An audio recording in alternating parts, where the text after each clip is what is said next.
On September 11, 1973, a violent coup, later discovered to be spearheaded by the United States, removed Salvador Allende, the democratically elected socialist president of Chile, from office.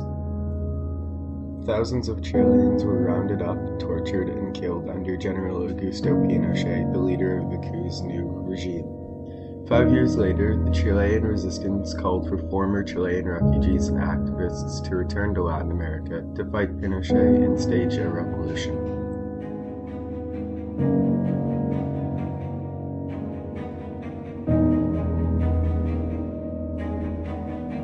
The book we read, Something Fierce, written by the main character Carmen Aguirre, follows the life of her and the rest of her family.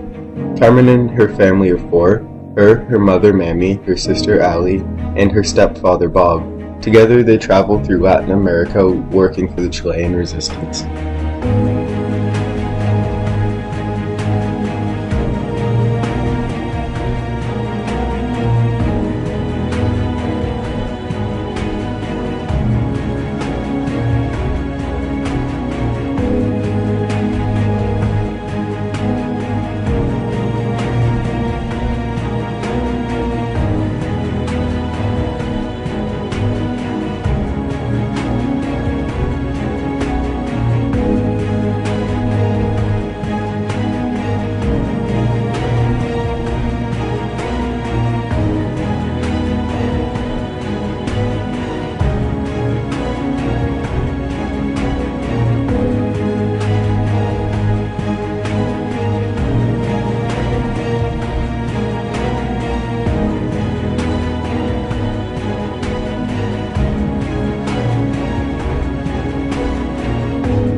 How old were you at the time of the coup? I was 6 years old. What was happening? Salvador Allende, the president of Chile at the time, was planning to nationalize Chile's resources. Obviously, America, having power over these resources up until then, was not happy with this. So they began staging the coup with the help of the CIA to remove Allende from office. And that was when the National Soccer Stadium was turned into a concentration camp, right? Yes. What about your parents? They were working at a university in the south of Chile and were very in favor of Salvador Allende.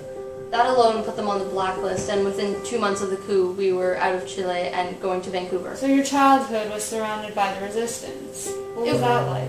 It was never normal by any standards. We always moved around from Vancouver to Peru, Bolivia to Argentina. I guess I never really had a childhood because my mother had always treated my sister and I like we were adults, trusting us with our own little missions for the resistance. Moving around must have been difficult for you. It was, at first. I could never really have any friends, and when I did, I felt guilty about lying to them. It made me feel very alone and depressed. I remember when we moved to Argentina in 1983, I was still in love with a boy from Bolivia, Ernesto. I sent him a letter only to receive that same letter back telling me that his post office box no longer existed. He had been the first person to leave me. After that, I couldn't take loneliness anymore, so I did what a lot of depressed teens did, and I cut myself for the first time. What made you join the resistance? I joined the resistance when Pinochet came into power. All of the horrible things that began after the coup made me realize that sitting around doing nothing made me as bad as him. And you felt so strongly about this movement that you brought your children into it?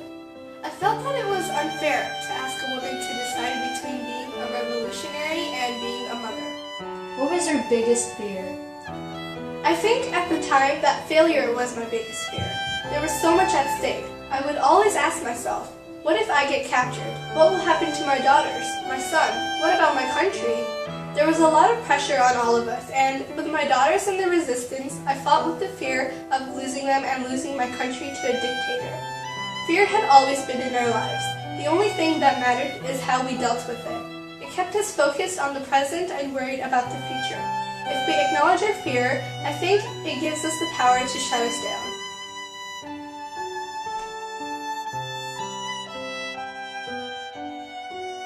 There's always fears in the back of my mind, for my safety and secret.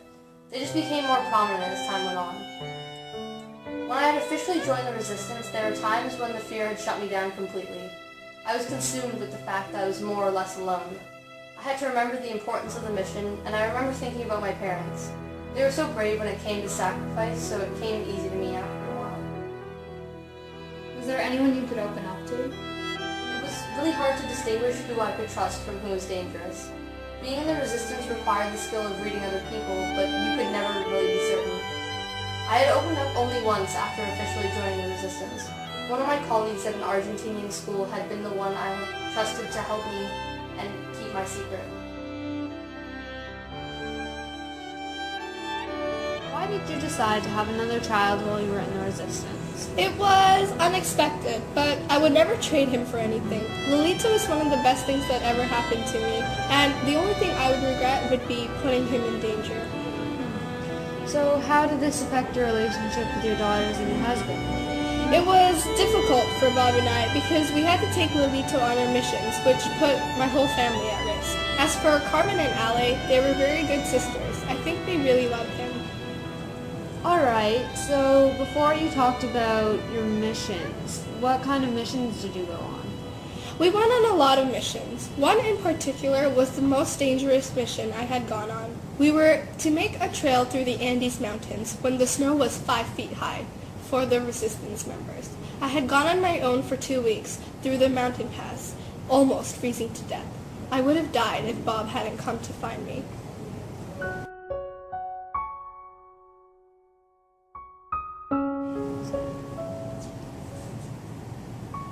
What is currently happening in your life? I've started teaching in an acting and playwriting university in Vancouver. I've always loved acting, and now I have the opportunity to instill that appreciation in others. You could have gone anywhere. Why Vancouver? My home was always in Vancouver, even though I still hold Chile in my heart. I built up a life in South America that was always surrounded by the resistance, but my normal life was always in Vancouver, with my father. I wanted to break free from that life of fear and secrets. I now have a husband that I met in an acting conference, and we have a gorgeous son. I will always remember my time in the resistance, and I'm glad to have fought for my country, but I am also content with my normal life. Is it chilly in Chile? It is! Sometimes, in the winter.